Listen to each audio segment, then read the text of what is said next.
أكبر الله أكبر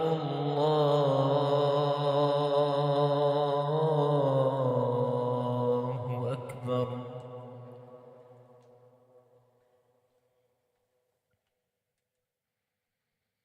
أشهد أن لا إله إلا الله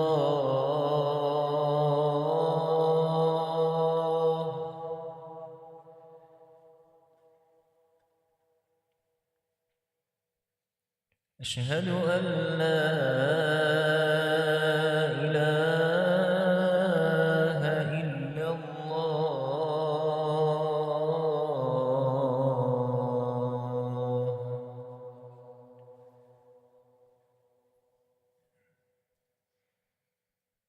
أشهد أن محمدًا رسول الله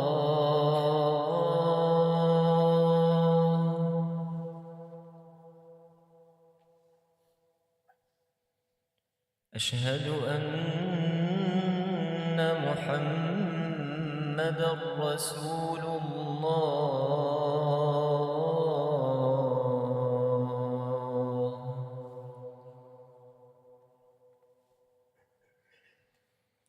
حي على الصلاة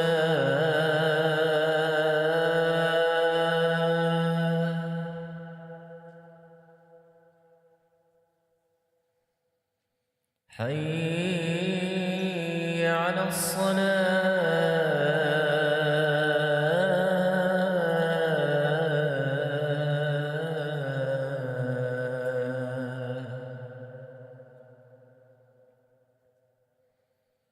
حي على الفلاح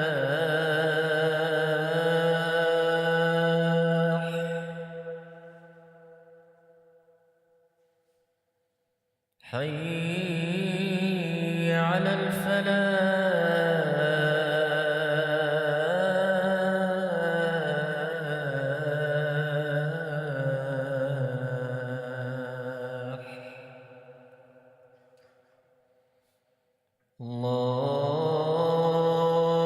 الله أكبر الله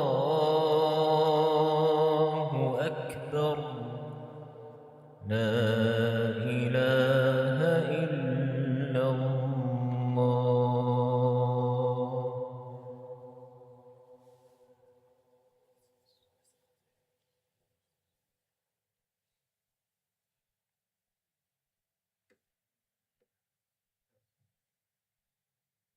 السلام عليكم ورحمة الله وبركاته. إن الحمد لله نحمده ونستعينه ونستغفره ونعوذ بالله من شرور أنفسنا ومن سيئات أعمالنا. من يهدي الله فلا مضل له ومن يضلله فلا هادي له، وأشهد أن لا إله إلا الله وحده لا شريك له، وأشهد أن محمدًا عبده ورسوله. يا أيها الذين آمنوا اتقوا الله حق تقاته ولا تموتن إلا وأنتم مسلمون. Dear brothers and sisters in Islam, all praise is due to Allah subhanahu wa ta'ala as He is worthy of being praised. We thank Allah subhanahu wa ta'ala for the infinite blessings He's bestowed upon us, from the blessings first and foremost of Iman and Islam, and of being guided to the ummah of Sayyidina Muhammad alayhi salatu wassalam, from being able to worship freely and safely and in prosperity and in health, from being able to come to a masjid that is functional and we have a roof above our heads. May Allah subhanahu wa ta'ala not take away the ni'am that we take for granted. May Allah subhanahu wa ta'ala shower us with blessings on this blessed day. May Allah subhanahu wa ta'ala alleviate the suffering of those anywhere they may be in the world, whether it's Palestine or Sudan or Yemen or Bilad al-Sham or in Kashmir or wherever those who may be suffering are, and Allah is knowledgeable of wherever those who are suffering are. I bear witness that there is no deity worthy of worship but Allah, and that the Rasul ﷺ is the last and final and most elect of His messengers. Whomsoever Allah subhanahu wa ta'ala guides to the straight path, there is none that can misguide such a soul. And we ask that Allah subhanahu wa ta'ala makes us from amongst them, And whomsoever chooses for themselves a path of misguidance, there is none that can guide such a soul, and we seek refuge in Allah subhanahu wa ta'ala from the evil of shaitan and from the evil of ourselves, from being from amongst those who are misguided.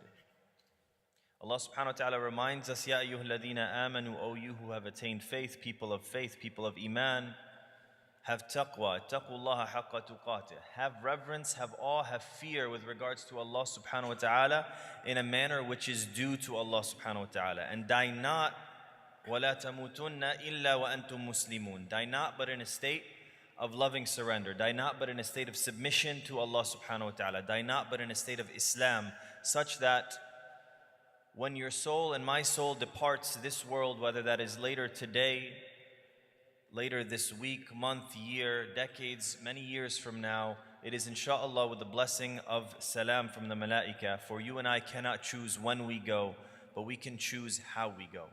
And we want to leave this world to a world that is infinitely better than the world that we are in. Just as Allah subhanahu wa ta'ala teaches us, Allahumma atina fid dunya hasana, O Allah, give us goodness in this world. وَفِي الْآخِرَةِ حَسَنًا, and goodness in the next world. وَقِنَا عَذَابَ النَّارِ, and protect us from the fire of hell. Ameen, thumma ameen. In these brief moments, I want to reflect upon a couple of incidents in the seerah of the Rasul alayhi salatu wasalam before revelation that we draw prophetic wisdoms from in our context. There were two incidents in the life of the Rasul alayhi salatu wasalam in his adulthood, but before prophethood in Mecca, in which he participated with the Quraysh and with the Arab of Quraysh and the greater Jazirat al-Arab, that are very telling about perhaps some of the work we should and can be doing in our society. The first of those, and again these are occurring perhaps when the Prophet is in his 20s alayhi salatu wassalam. The first of those is concerning the Fijar Wars. The Fijar Wars. And this involves when one of the folks from the greater tribes of Kanana kills somebody from the Hawazin tribe. And the Quraysh are a sub-tribe within Kanana. And as a result, the tribe that they had aggressed against came to attack them. And the tribes of Kanana, and one of those tribes is Quraysh, comes back into the haram, and the rule of the land is, of course, you cannot fight in the haram. You cannot fight in the haram. And the Hawazin tribe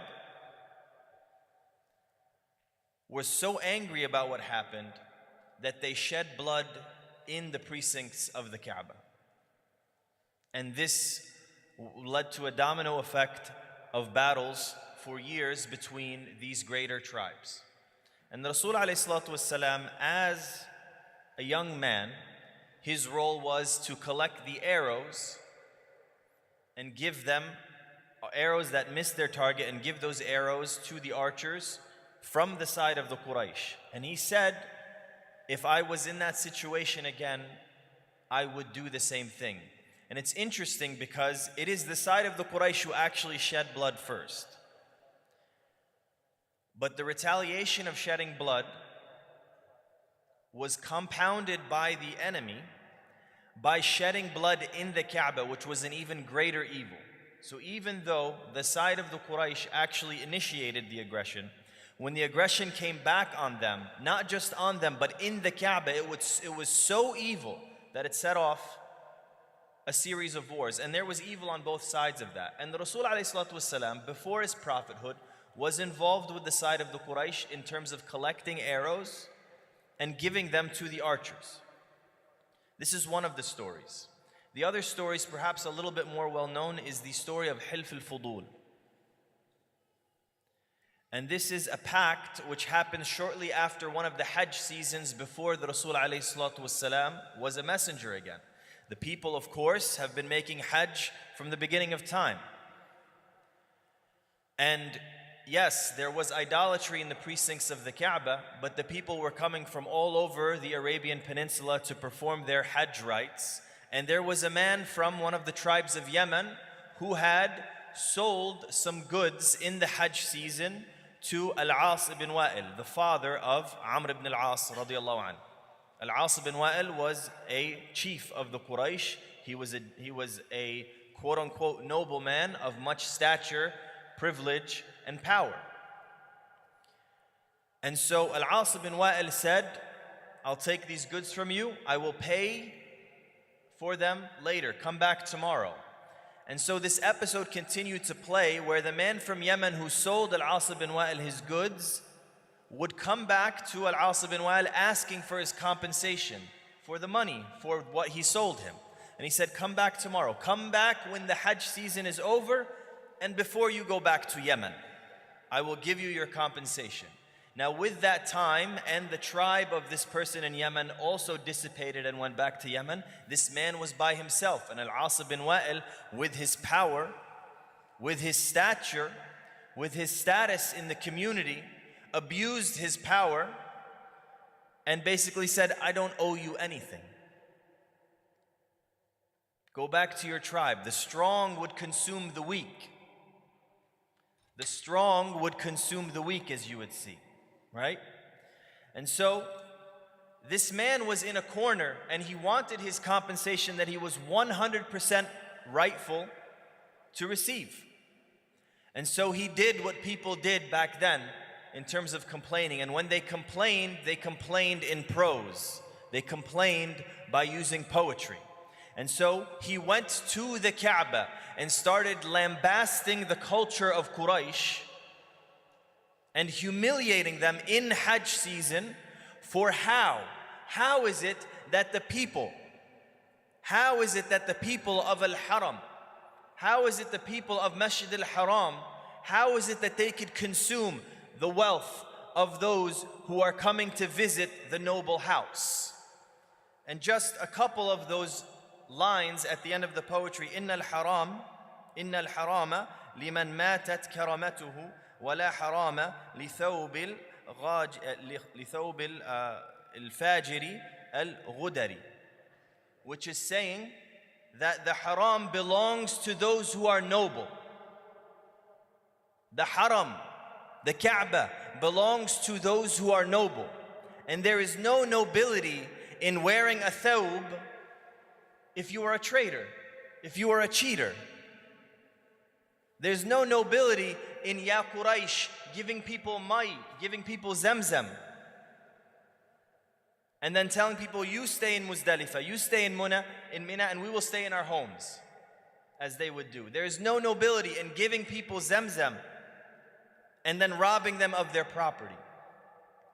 And so after this happened, and this man from Yemen lambasted the people of Quraysh for what they deserved to be humiliated for. And he said, how can you call yourselves the gatekeepers and the guardians and the custodians of the noble Kaaba that Sayyidina Ibrahim built, alayhi salatu wassalam? And here you are when we are coming as your guests to God's house, robbing me of what is rightfully mine, my compensation for what I sold you. How is it you can call yourselves the guardians of the Kaaba? And this is terrible PR for the Quraysh. And so it resulted in a very big meeting with all the noblemen of Quraysh in one of the houses of the noblemen, in which the Rasul ﷺ, as a young man before prophethood, was there for. And they agreed that, look, from now on, if somebody is wronged in our community, whether they are from amongst us or from a foreign tribe or a faraway tribe that we don't know, what's wrong is wrong, and we will stand with the oppressed. Even if that means standing against ourselves and getting in the way of another nobleman in our tribe. And Al-As ibn Wa'il was so angered by this. He said, why did they have to get involved in a matter that did not concern them? Now I ask you, does this actually concern them? Actually, it does concern them. It does concern them if you think about it. Because this is the reputation of your people. And if you let people get cheated because they are simply weaker than you, then it is only a matter of time when the fickle nature of the power, the fleeting nature of the power you and I think we have, will be gone. We've seen that, unfortunately, being a green card holder doesn't mean a lot. We've seen that in many ways, even being a citizenship holder doesn't mean a lot. You don't have the freedoms that the Constitution in this United States says you have simply by standing up to the oppressor. And it is an obligation on us as Muslims to stand up for what is right regardless of who is being wronged. And the Rasul ﷺ said, I was witness to a treaty that if I was there today now in Islam, in Nubuwah, as one who is receiving revelation from Allah subhanahu wa ta'ala, I would sign that pact again today. And why shouldn't he, if that pact basically confirms and is confirmed by the words of Allah subhanahu wa ta'ala, Ya ayyuha alladhina amanu kunu qawwamina bil qist shuhada'a ala an-nas walau ala anfusikum. O you people of faith, be those who are firm in establishing justice, witnesses for mankind, for justice, even if it is against yourselves, even if you have to stand up for justice against yourself because you have done something wrong, or your father has done something wrong, or your child has done something wrong, or someone from your town, or the same color of skin, or speaks the same language as you, or you have spent your entire life with them and done business with them for decades, and they have helped you amass so much wealth because where they might have done something good for you in that part of life. It doesn't matter what they did for you in that part of life. If they are wrong today, they are wrong today. And Allah is telling you, you stand against them in their error today. As there was in Jahiliyyah, unsur akhaka zaliman aw mazluman, in Jahiliyyah, stand and give victory and help and give aid to your brother, whether they are the oppressed or the oppressor. In Jahiliyyah, before Hilf al-Fudul, it was, I'm going to stand with my family, I'm going to stand with my tribe, whether they're right or wrong. That's what zaliman aw mazluman meant. But what Allah subhanahu wa ta'ala comes to correct this with, and what the Rasul ﷺ comes to correct this with, is you stand with him if he's wrong, and you stand against him you stand with him if he is right, and you stand against him if he is wrong. And that is the way that you're actually standing with him in both ways. Because you're not, and I am not a good friend if I let my friend get away with evil, or I help him with that evil. I am a good friend if I tell him, you are wrong. And you are a good friend if you tell me I am wrong. And we are good citizens of this society if we stand up for what is right and stand against what is wrong. And there are many lessons that can be extracted from these two incidents. Particularly, let's focus on the second of two, Hilf al-Fudul. That there is no nobility in being a guardian of the haram belongs to those who are noble.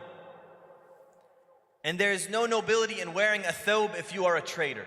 The same can be said about, unfortunately, the people who are custodians of the haram today. Number one, in that they will weaponize and they will use the cause of Palestine to pacify and drug the people who are in the masajid by maybe once every month or 2 months making dua, Allahumma ansur ikhwanana fi Palestine. Just so people will be calm and quiet. Just so people would not perhaps revolt against them while they continue to try to normalize relationships with the occupying forces in Palestine. While they continue to seal weapons deals and millions and billions of dollars arm transfers between them.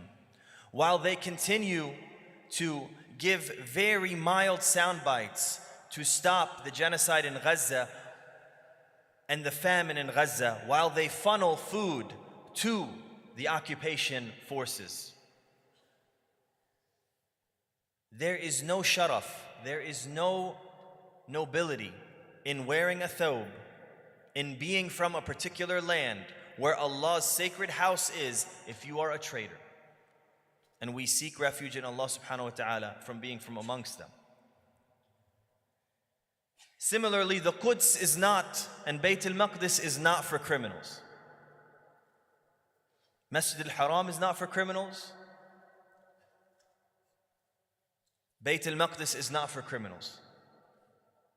Bayt al-Maqdis is a sanctified holy site across the major religions: Islam, Christianity, and Judaism. And what is there today in terms of Zionist occupation is something that good-hearted Jews should, can, and must dissociate themselves completely. For the Zionist occupation, which establishes itself off of ethnic cleansing and genocide and continues to sustain itself off of genocide and ethnic cleansing and military occupation and apartheid, has no right. You do not have a right to kill. You do not have a right to steal people's land and live on it. And you do not certainly have a right to claim self-defense if you are always the aggressor. And that is something that must be absolutely clear. And Allah subhanahu wa ta'ala tells us, وَلَقَدْ كَتَبْنَا فِي الزَّبُورِ مِن بَعْدِ الذِّكْرِ إِنَّ الْأَرْضَ يَرِثُهَا عِبَادِيَ الصَّالِحِينَ. That the earth is meant to be inherited by the righteous servants of Allah subhanahu wa ta'ala. It may be that for a certain time, that Bayt al-Maqdis, that even Masjid al-Haram, that this land or that land is occupied by people who do not fear Allah, who do not revere Allah, who do not believe in Allah subhanahu wa ta'ala in the last day even.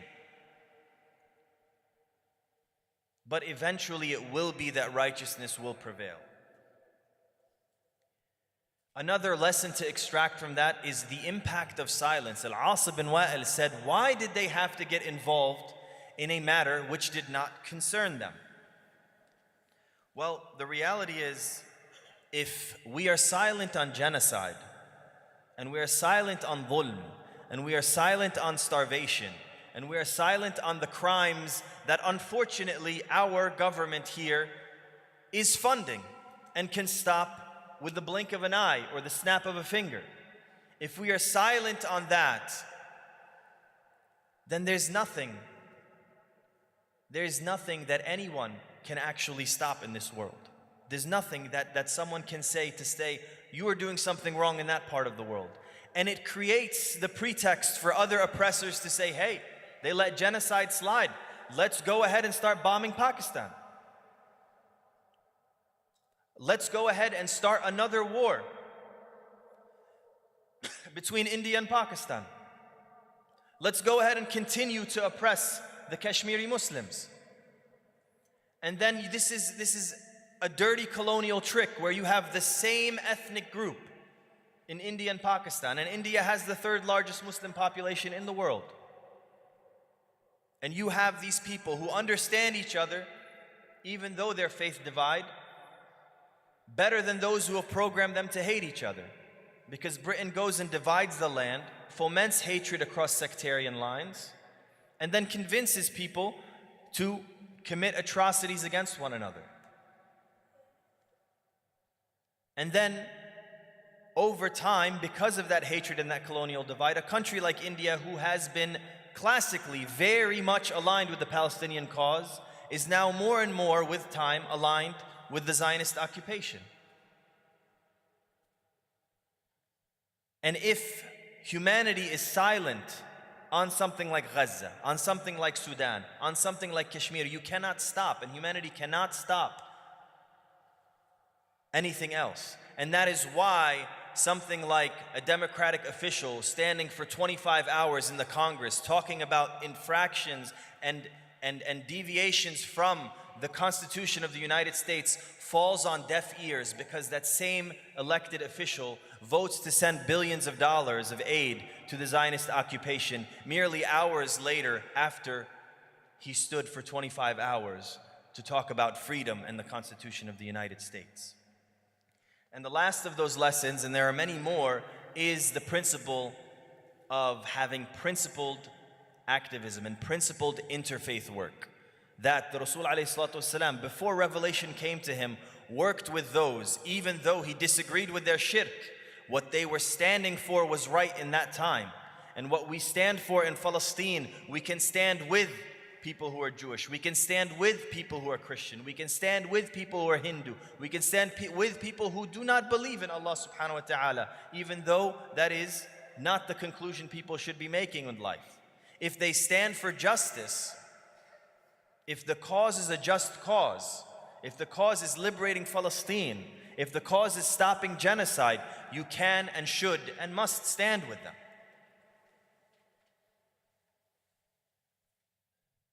And it is not befitting of an individual to claim interfaith work as useless work where we stand with people from other faiths and sweep Palestine under the rug.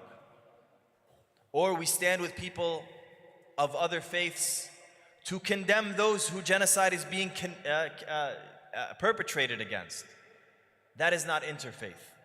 That is interfaith on the express route, unless Allah subhanahu wa ta'ala has mercy upon us, to Jahannam for those who choose that path. أقول قولي هذا واستغفر الله لي ولكم من كل ذنب فاستغفروه تجدوه غفورا رحيما.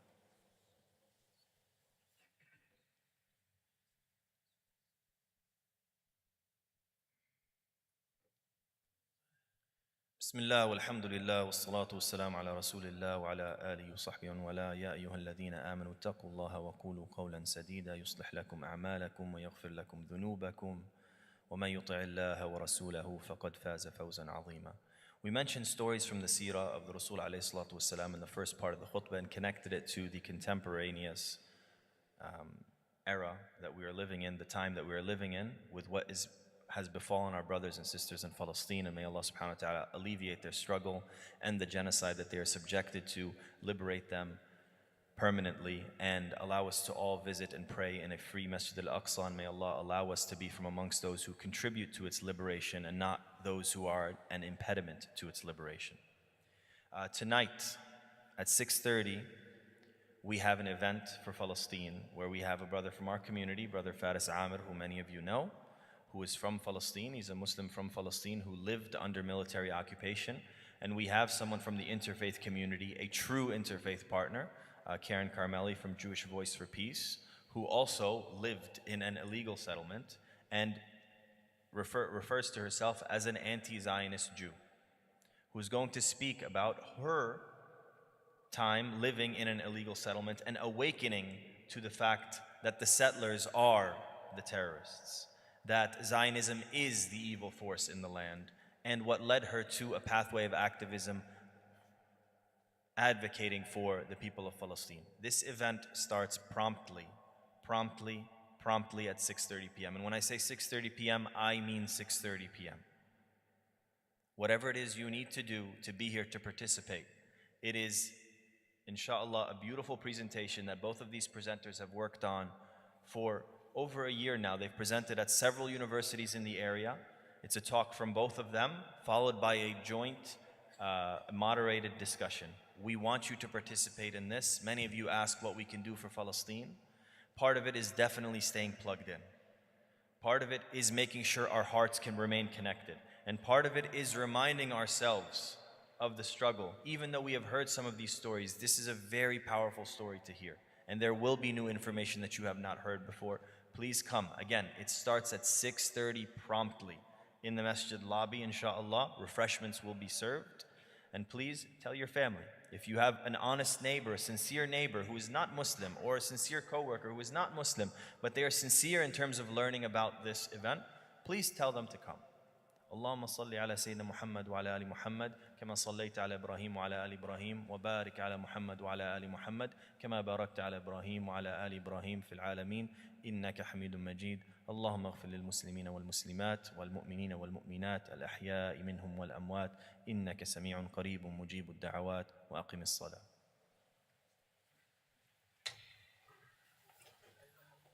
الله أكبر الله أكبر أشهد أن لا إله إلا الله أشهد أن محمدا رسول الله حي على الصلاة حي على الفلاح قد قامت الصلاة قد قامت الصلاة الله أكبر لا إله إلا الله.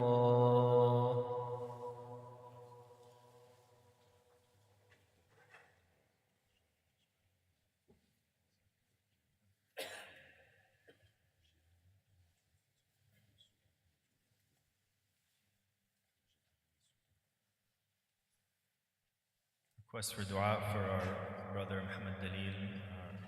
He's in a critical condition in the hospital. We ask Allah subhanahu wa ta'ala to heal him. Allahumma shfihi bi shifa'ik. Allahumma shfihi bi shifa'ik. Allahumma shfihi bi shifa'ik. Also, Brother Jilani in Sudan, his mother passed away recently. Inna lillahi wa inna ilayhi raji'un. Allahumma ighfir laha warhamha wa'afiha wa'afu anha wa tajawaz an sayyi'atiha. May Allah subhanahu wa ta'ala have mercy on all those who are suffering and all those who have passed on. Keep those who are suffering wherever they may be in your du'as. Istaqimu wa'atadilu tarasu sudul furaja thabakumullah. Please be straight in your lines and straight in your hearts. Allahu Akbar.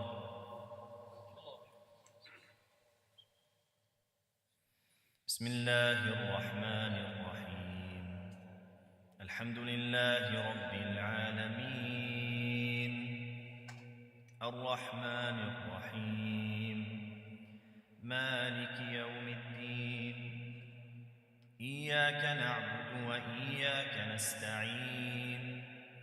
اهدنا الصراط المستقيم صراط الذين أنعمت عليهم غير المغضوب عليهم ولا الضالين.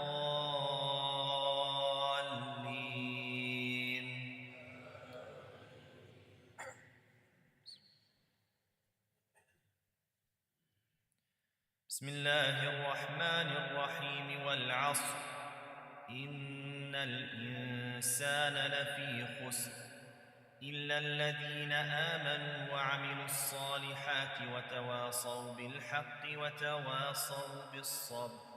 الله أكبر.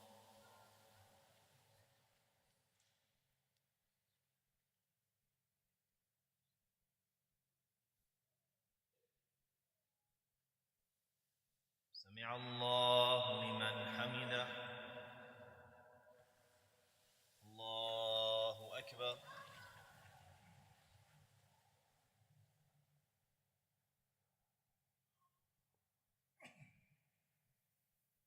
الله أكبر.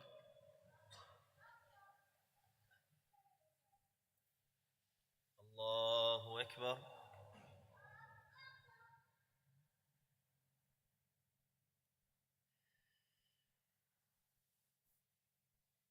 الله أكبر.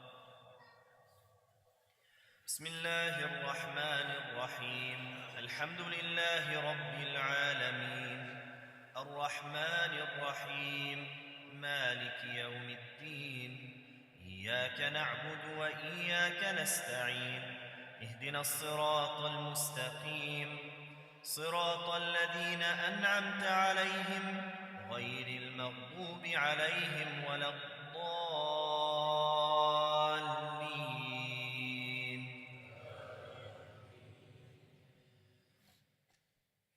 بسم الله الرحمن الرحيم قل هو الله أحد الله الصمد لم يلد ولم يولد ولم يكن له كفوا أحد. الله أكبر.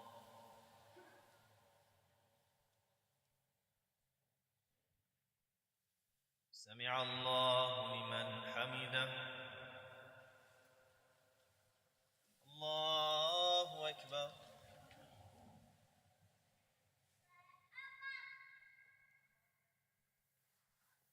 الله أكبر. الله أكبر.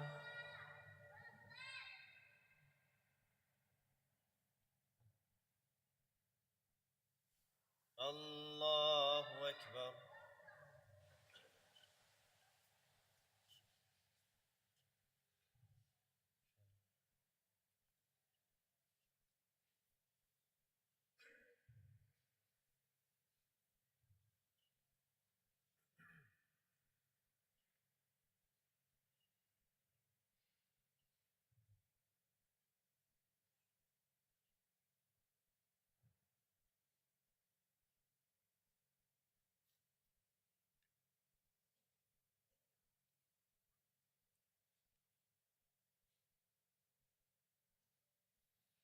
السلام عليكم ورحمة الله. السلام عليكم ورحمة الله.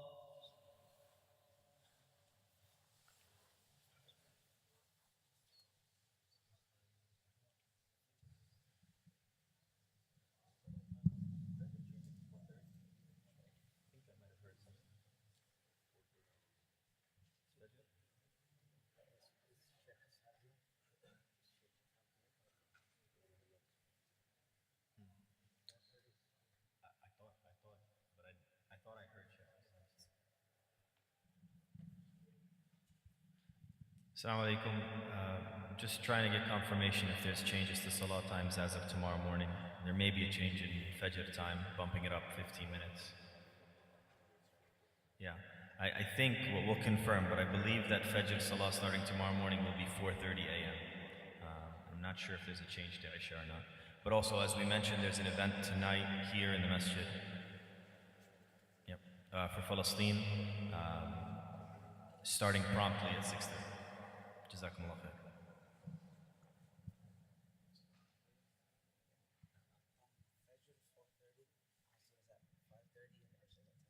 Okay, so just received confirmation, 3 changes to salah times. Fajr is 4:30 a.m. starting tomorrow morning. Asr is 5:30 p.m.